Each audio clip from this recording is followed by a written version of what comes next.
عليكم يا صبايا ومساء الخير عليكم يا شباب.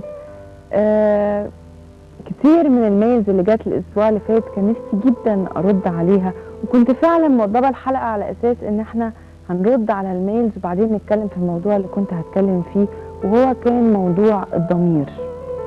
كنت بفكر ان احنا نعمل حلقه على ازاي ضمايرنا ماتت يا صبايا. كنت عايزه اقول ازاي الزوجات ممكن ياخدوا فلوس من ورا جوازاتهم، ازاي ناس في الشارع ممكن تعمل حاجات تأذي بيها ناس تانية وضميرها يبقى ميت. وبعدين بالصدفة البحتة كنت قاعدة مع حد من قرايبي وحكى لي، قال لي حكايات الاغتصاب دي بقت غريبة جدا وبقت كتيرة قوي.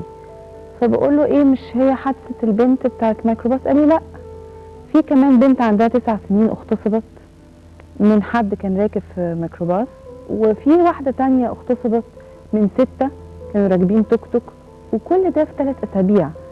وفوجئت ايضا وانا بقرا جريدة الجمهورية ان مكتوب خبر ان رئيس محكمة في دمياط اصدر في جلسة واحدة 12 حكم اعدام ل 12 حالة اغتصاب.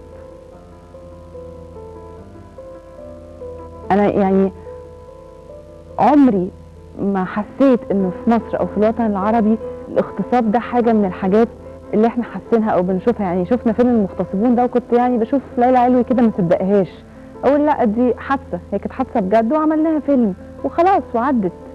ما سمعتش من ساعتها ان في حاجه اسمها اغتصاب. حتى بره كنت اسمع ان الريب او الاغتصاب ده حاجه القانون بيعاقب عليها وبتاع، وكنت حاسه انها بعيد قوي عن مجتمعاتنا. كان لازم اعرف حصل ايه.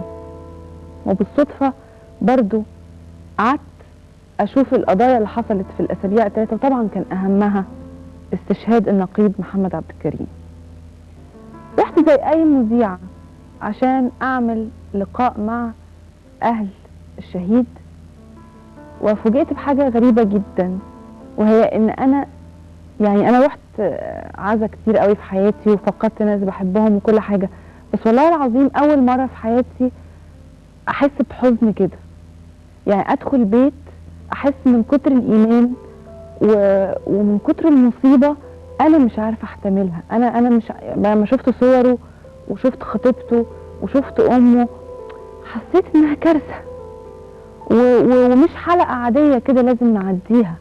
لازم نعرف سبب اللي حصل، وازاي ضمايرنا ماتت كده، وازاي احنا في شباب حتى لو هم 12 او 14 او 15 واحد بال75 مليون، طبعا ده شيء لا يذكر، لكن برضو ازاي ليه